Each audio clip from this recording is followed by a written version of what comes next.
Ooh, think anyone will mind if I just borrow some of these for my system? Hey everyone, Trisha Hirschberger here, and you are watching DIY in 5. In today's episode, we're going to talk about what parts you really need for your video editing PC. If you find it useful, be sure to subscribe to see all of our upcoming tips and tricks. You're ready to edit your own videos and share them with the world. But is your rig? When it comes to your processor, get a processor that's multi-core. The more the better. It's as simple as that. Previously, Intel was your only real choice, but now with AMD Ryzen, you can get much higher performance on a smaller budget.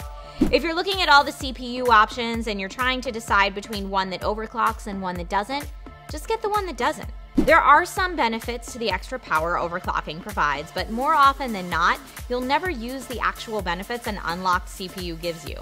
Looking pretty, oh goddamn! Okay, maybe too much power. For your motherboard, just make sure it's matched to your CPU, has enough ports for expandability, and check user reviews to make sure there are not any common issues among other users. Now for memory. If editing video is more passion than profession, you can start with 16 gigs of RAM. If you're doing more professional work like editing 4K footage, you should go with 32 gigabytes or more to make sure you have the horsepower to edit those larger files. And if you're thinking about future-proofing, go with the DDR4 system. DDR4 is going to be around longer than DDR3, and in a few years, DDR3 is likely going to be more expensive to upgrade. When it comes to video cards, you're going to want one. Plain and simple. Good news is you can still get something that works well on a budget, as little as $200 if you're looking for the ultimate bang for your buck card. There's no need to get a professional workstation video card when most of the standard gaming graphic cards will do. If you have a few extra bucks in the budget and you're trying to decide between a CPU with more cores or slightly better graphics card, go for the CPU. The extra cores will help you out in the long run. Let's move on to storage. You may think that just getting a bigger hard drive is your only choice when it comes to a video editing rig. It's not. We've said it before and we'll say it again. SSDs will save you so much time when you're doing anything with a PC. Your best bet is to use an SSD as a boot drive to run Windows and all your applications. Beyond that, you'll want a larger second hard drive to store all your work files. Where are all my DIYers? If you're building a system, there are a couple of other things to remember.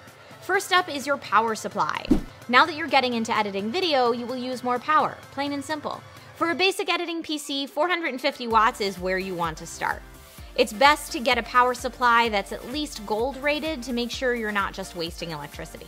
Cases, on the other hand, are very much a personal preference. The only thing you need to do is make sure the case can fit your motherboard and all your components. You can get ones with glass panels, sound dampening, cable management, and all sorts of other cool features, but none of it is really necessary to make you the next YouTube star. Unless you want to be a tech YouTuber, in which case make sure it's RGB everything. So what's in your editing rig?